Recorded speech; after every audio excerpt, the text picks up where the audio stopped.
सभी विश्ववासियों को दीपावली के पावन पर्व की हार्दिक हार्दिक शुभकामनाएं।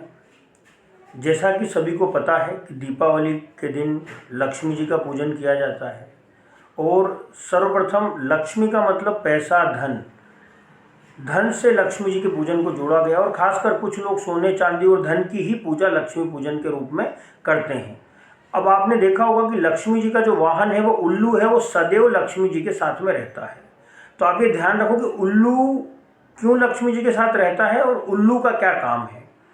जब भी लक्ष्मी, धन या पैसा आने पर किसी भी व्यक्ति को अहंकार होता है, वो उस पैसे का दुरुपयोग करता है, लोगों के कल्याण के लिए काम नहीं करता, गलत तरीके से काम करता है, चोरी करता है, बेईमानी करता है, काम चोरी करता है, किसी दूसरों का नुकसान करने का प्रयास करता है, तो उल्लू उस समय सक्रिय हो जाता है और सक्रिय होने के बाद उस व्यक्ति के मस्तिष्क में उल्लू का निवास हो जाता है और वो उल्लू उसकी बुद्धि भ्रष्ट कर देता है और उसको अहंकार और इन सारी चीज़ों में डुबो देता है। तो एक चीज़ आप ध्यान रखें, लक्ष्मी पूजन में आप लक्ष्मी जी के साथ साथ बुद्धि की कामना करें, सबको बुद्धि दे, अहंकार से दूर रखे और लक्ष्मी का सदुपयोग करने की शक्ति दे, ताकत दे, जिससे उल्लू आपके ऊपर प्रभावी ना रहे। आप ध्यान रखें, लक्ष्मी कभी भी अकेले नहीं आती हैं, उल्लू के साथ में आती हैं और उल्लू जब ही एक्टिव होता है जब आप मूर्खता और अहंकार, घमंड और गलत काम करते हैं। तो आप इस लक्ष्मी पूजन संकल्प लें कि कोई भी गलत काम आप नहीं करेंगे, अन्यथा उल्लू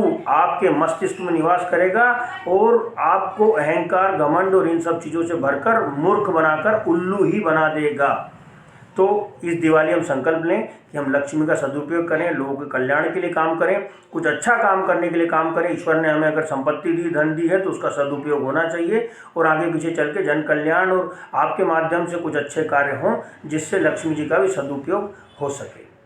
इसी के साथ साथ मैं एक और विनती करता हूँ, चूँकि ये हमारे देश में सबसे बड़ा पर्व है और बड़े हर्षोल्लास के साथ मनाया जाता है। देश की अर्थव्यवस्था भी दीपावली से बढ़ना चालू होती है और हर व्यक्ति दीपावली की अपेक्षाएं रखता है कि दीपावली आने के बाद में उसका व्यवसाय, धन धान्य, संपत्ति सब चीज़ों में वृद्धि होगी।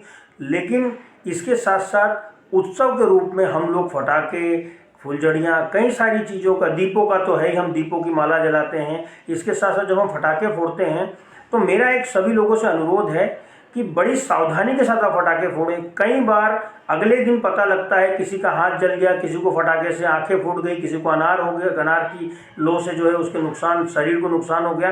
तो कृपया करके आप सभी लोग फटाके फोड़ें, लेकिन अपनी सुरक्षा के साथ, लोगों की सुरक्षा के साथ, रास्ते में आने जाने वाले लोगों को ध्यान रखें, किसी की गाड़ियों को नुकसान ना हो, चीज़ें ना हो। अपना उत्सव एक सौहार्द का उत्सव हो, उत्सव बिल्कुल मनाएं, फटाके फोड़ें, अपना हर्षोल्लास के साथ चीज़ें मनाएं, लेकिन स्वयं की हानि को बचाएं और लोगों की हानि को बचाएं। यही इस दिवाली पर मेरा आप सभी लोगों को संदेश है। जय माँ लक्ष्मी आप सभी पर सहाय रहे।